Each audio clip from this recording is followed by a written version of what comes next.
एक कहानी है और सच्ची कहानी है दोस्तों। ये कहानी है 2006 की। मैं बात कर रहा हूँ एक अवैध रूप से बनाए गए मज़ार की। इसकी सच्ची घटना और साक्षात मैं इसका गवाह हूँ। आपको बता दूं कि 2006 में एक कॉलोनी बसी थी, नाम है दिल्ली के अंदर उस जगह का सावदा जेजे कॉलोनी। ये जेजे कॉलोनी दिल्ली 81 में लगता है और घेवरा मेट्रो स्टेशन के पास है। इस कॉलोनी के अंदर एक मज़ार बनाई गई थी 2008 में। 2008 में इस मज़ार का जो है एक नींव रखी गई थी, वो भी एक षड्यंत्र के कारण। इसका षड्यंत्र कैसे हुआ मैं आपको इसकी पूरी कहानी दूंगा, एक पूरी रिपोर्ट के साथ, पूरी जानकारी। क्यों? क्योंकि मैं इस जगह का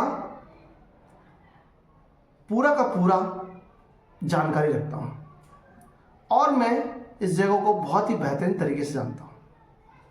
दोस्तों, शुरुआत ऐसे हुई थी। 4 लोगों ने मिलकर, 4 दोस्त थे जिनमें 3 मुस्लिम और 1 हिंदू थे। उस समय इतनी ज़्यादा पता नहीं थी किसी को भी, किसी भी हिंदू को, कि हाँ ये इस तरह का षड्यंत्र भी किया जाता है। और ऐसे ही आपको यकीन नहीं होगा कि जो मैं आपको बताने जा रहा हूँ, ऐसे ही कई तरह के षड्यंत्र पूरे भारत में भी किए गए हैं। न जाने कितने ही अवैध मज़ार बने होंगे। अगर आप उन्हें खोदेंगे ना तो वहाँ आपको एक भी व्यक्ति की लाश मौजूद नहीं जाएगी।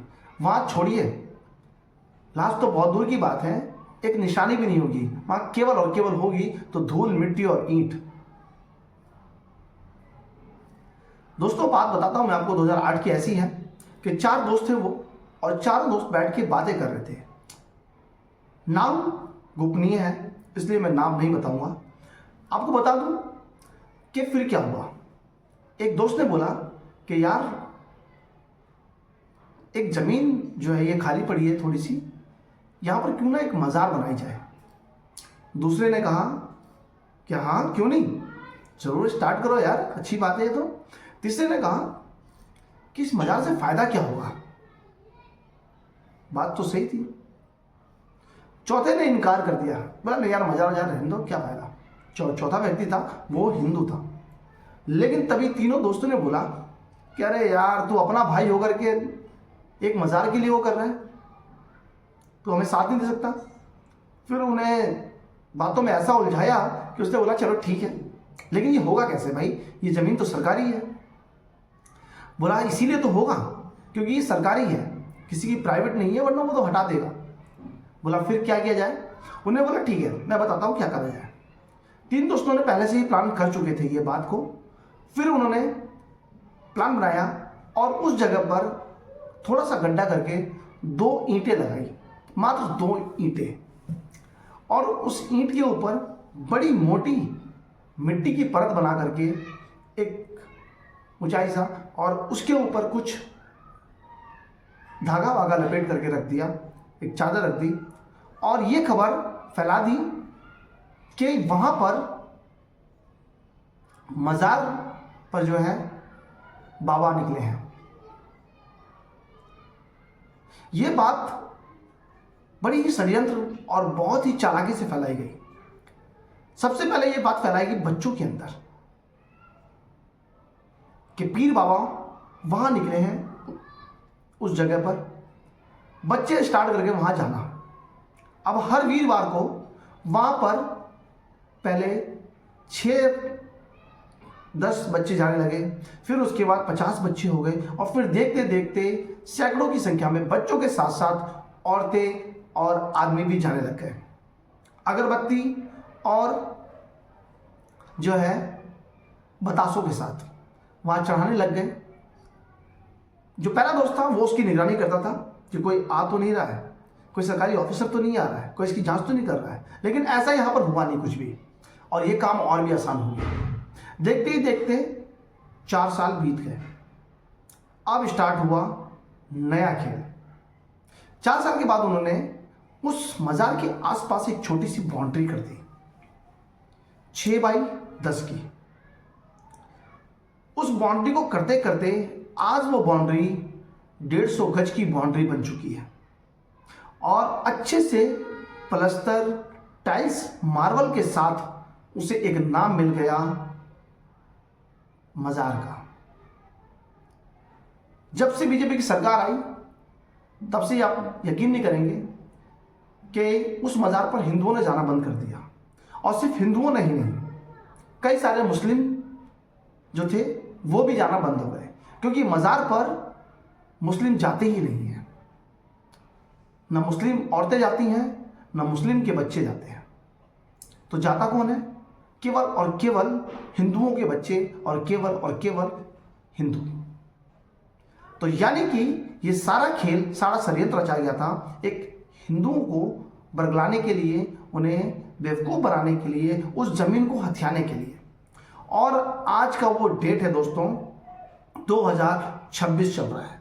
2008 से ये 2026 चल रहा है और वो मज़ार इतना बड़ा हो गया है और उसका कब्जा इतना तगड़ा हो गया है कि अब उस पर कमाई की जाती है। उसके बगल में एक छोटी सी दुकान खोल दी गई है, एक खोखा लगा दिया गया है, उसके अंदर कई सारे पेड़ पौधे लगा दिए गए हैं जो किसी भी आम व्यक्ति के लिए नहीं है, किसी बच्चे के लिए नहीं है। कोई वहां खेल नहीं सकता, कुछ नहीं कर सकता, सब पाबंदी है। वहां पर ही बगल में अब मज़ार का सामान मिलने लग गया है और ये बात फैलाई जाती है कभी कभी रहते रहते कि बाबा ने वो काम कर दिया, आप जाओ मज़ार पर वो चादर चढ़ाओ।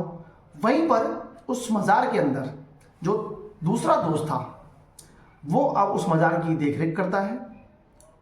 जो तीसरा दोस्त था वो उस मज़ार के अंदर लोगों से चादर लेता है, झाड़ फूक करता है और तमाम चीज़ें करता है। तो आपको क्या लगता है दोस्तों कि इस तरह की कितनी मज़ारें और होंगी पूरे भारत में? दिल्ली में तो ये केवल एक छोटी सी जगह की केवल एक मज़ार की बात मैंने आपको बताई है, वो भी सच्ची। सोचिए किस तरह से षड्यंत्र ये लोग करते हैं, किस तरह से ये लोग इस तरह का उपजाऊ करते हैं। इसके ऊपर कोई कानूनी कार्रवाई नहीं होती। एक 2 ईंट की जगह को बदलते बदलते कब 150 गज की जमीन हो गई वो कवर, पता भी नहीं चला। कब वो मज़ार सरकारी से अब प्राइवेट हो गया, पता ही नहीं चला। कब वो मज़ार अब दर्शनार्थी के लिए हो गया, पता ही नहीं चला। कब वो मज़ार अब मज़ार नहीं रहा, अब वो लोगों का बाजार बन चुका है, पता ही नहीं चला।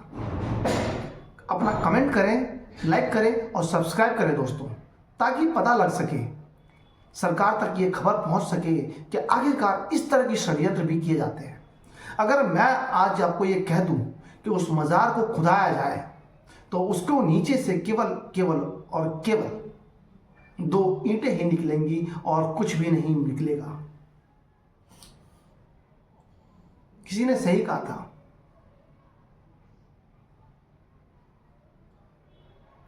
बहुत ही अच्छी बात थी, मुझे याद नहीं आ रहा है। कह रहे थे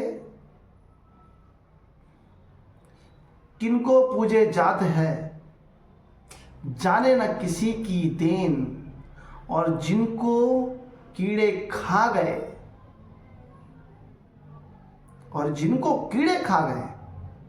उनको पूजे रैन। उस कब्र में अगर कोई कब्रगाह भी होगी तो उसके नीचे जो दफन था उसे तो कीड़े खा गए। आप किसकी पूजा कर रहे हैं? आप किसे चादर चढ़ा रहे हैं? आपको ये बात कड़वी लग सकती है दोस्तों, बात सच है, लेकिन कमेंट जरूर कीजिएगा और जरूर बताइएगा।